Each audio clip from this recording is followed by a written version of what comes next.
It's time to wake up. A man's voice said over the sound of the gears grinding in her beloved Jeep. Kate's eyes opened as she took in her surroundings. "You're dressed," she said in astonishment. She felt heat rise through her cheeks. How? The bloody hell are these contraptions driven? My neck feels like I have wrenched it all the way around. "If you wreck my car, I'll kill you." Kate weighed her options. The man had obviously drugged her, kidnapped her, and stolen her car.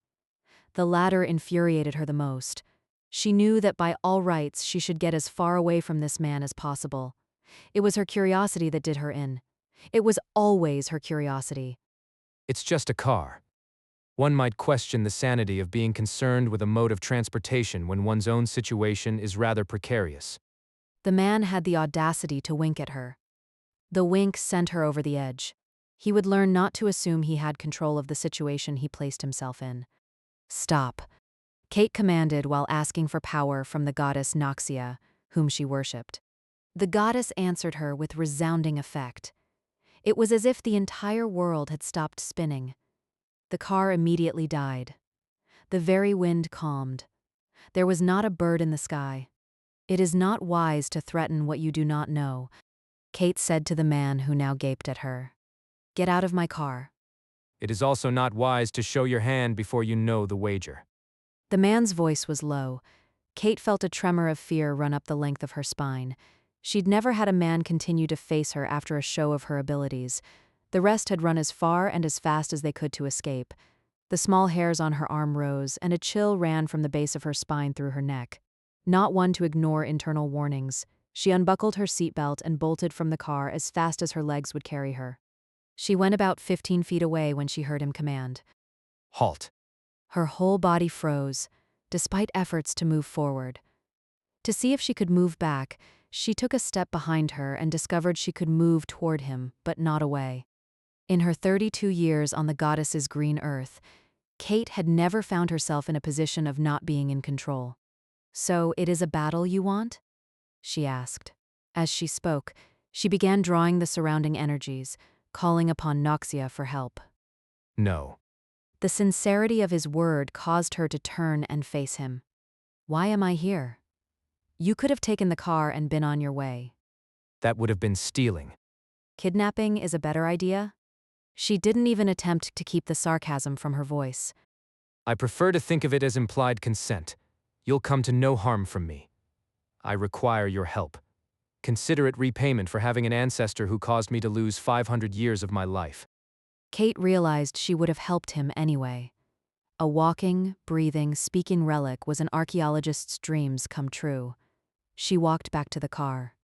"I do or do not do, based on my own actions.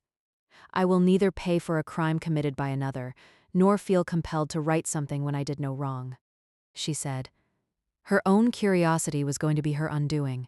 She was dying to know what magic he used left her unable to advance after she'd left the car. Is there no way you will help me then? He asked. "Try asking." Will you assist me? "First, I want your word that you'll do nothing to inhibit my actions again." I give it. Your actions will be your own. "I'm dying to ask what you are, but that would be rude, so I'll settle for whom." "Who are you?" she asked. Zane. Zane de Seville. "That's not even remotely amusing. Do you want my help or not?" she demanded. Why would my name be a source of amusement? "If you expect me to lift a finger to help you, I'd suggest picking another name." She prayed he had just searched through her archives and randomly chose that name. It is my name. "Your loss. I refuse to help the goddess Noxia's assassin." Kate wrapped her arms around her chest and faced him, her posture in full defiance.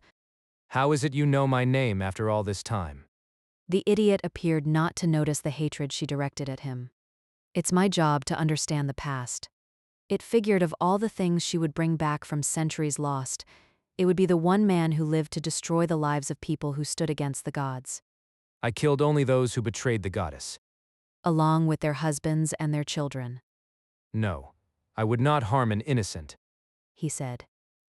If he had spoken in any other tone, she would have known for certain he was lying. There was a subtle hurt underneath his words. It spoke to her unlike anything else he could have said. She knew she was damning herself to the unknown, but she believed him. Well, this will be interesting.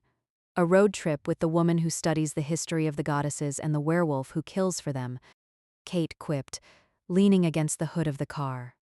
Truly, you are a historian? Zane asked. I've made it my quest to uncover what really happened to my ancestor, the one you call Katiana, she said. What is the name of your family? He inquired. Kate thought for a moment about giving him something other than the truth. Eddington. She spent much of her life denying her family name after being unceremoniously dumped in foster care without a thought to her mental state. Noxia's blessed ones? He sounded surprised. Oh yes, blessed is the term I'd use. Try the line of the abandoned and forgotten. She could not keep the bitterness out of her voice. Things have surely changed over the last 500 years if a member of the blessed family struggled. He said. I no longer hold any ill will toward the family that created me.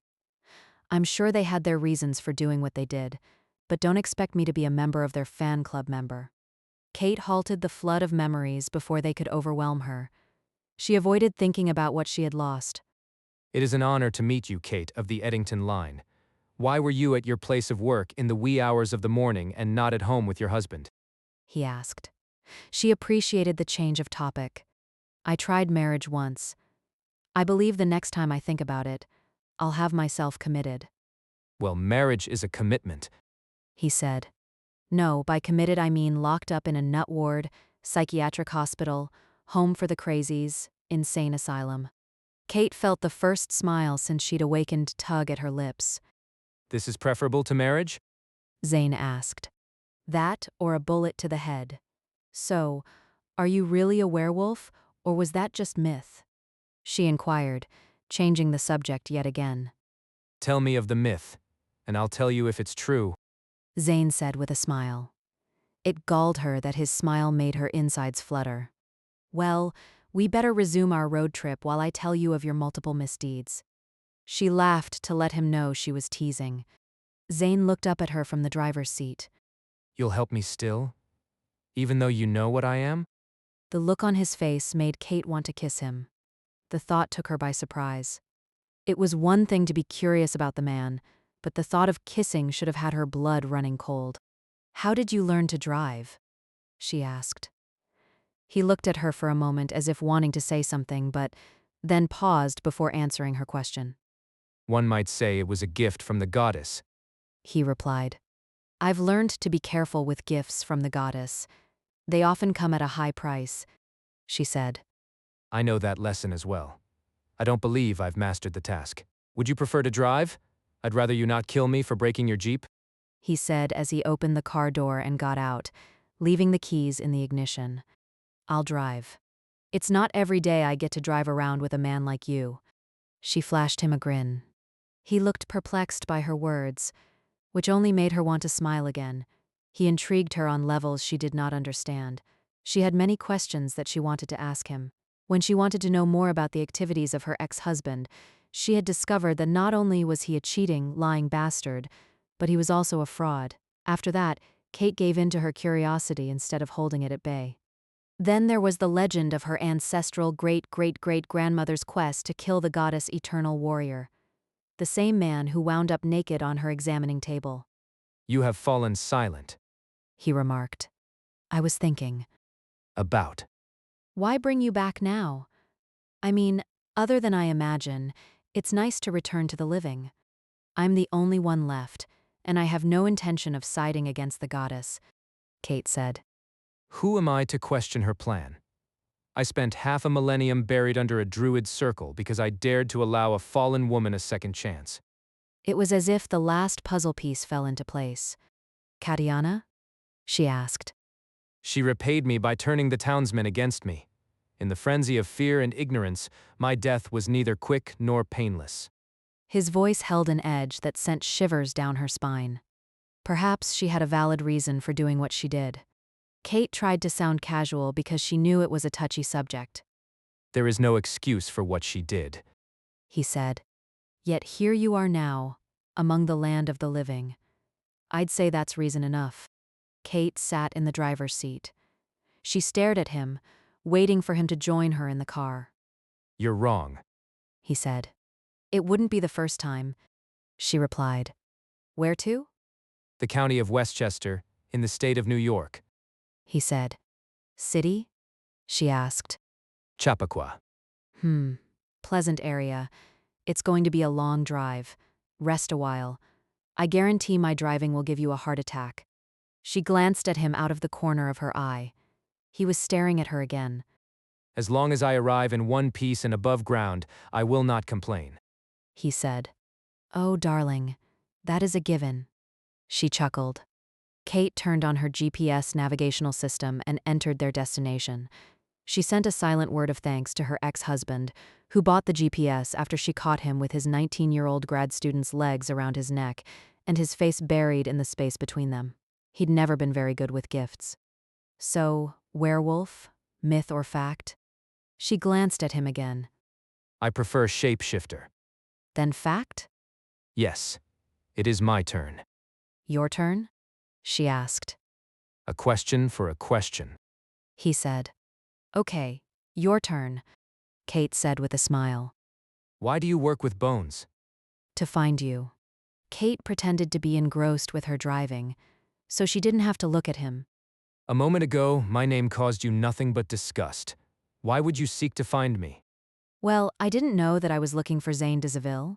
I thought I was looking for the man with the answer to Katiana's mystery, she said. What mystery? Katiana disappeared not long after the townspeople destroyed her werewolf. I can only assume now that meant you. No one knows what happened to her, just what she put in her journals that were uncovered about 50 years ago. Kate paused as she kept old ghosts at bay. One would hope she died a horrible death. Zane said. That's a horrible thing to say about the woman who probably saved your life. If the townspeople hadn't have separated you and buried you in silver, Goddess Noxia would have destroyed you for disobeying her. I had gone there to fulfill the goddess's decree. I would have survived. He said. So let me see if I understand this. You carried 500 years' worth of hate for a woman who had you killed before you had the chance to kill her? She might not have agreed with every decision her ancestor made, but in a murderous world, she wouldn't have laid down and died like a dog either. Fate entwined our lives. You bear the face of the woman who had me killed and come from a family I'm sworn to protect. She probed his mind to find any hidden secrets he held.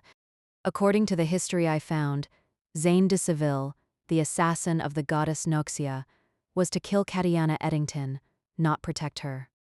There is far more to that story than would have been in the pages of a young girl's diary, He said. Were the two of you in love? She asked, though she already knew the answer. She found Katiana's journals, all but the one right before her death. I failed her, and she was to be put to death because of it. I watched her grow from a child to a woman, and I loved her as a father would his daughter. She scanned his thoughts once more to learn if he spoke the truth. It went against what she had learned through the journals. That makes little sense. They sentenced Katiana to death for betraying the goddess. She betrayed her for love. The journal spoke of an endless, undying love.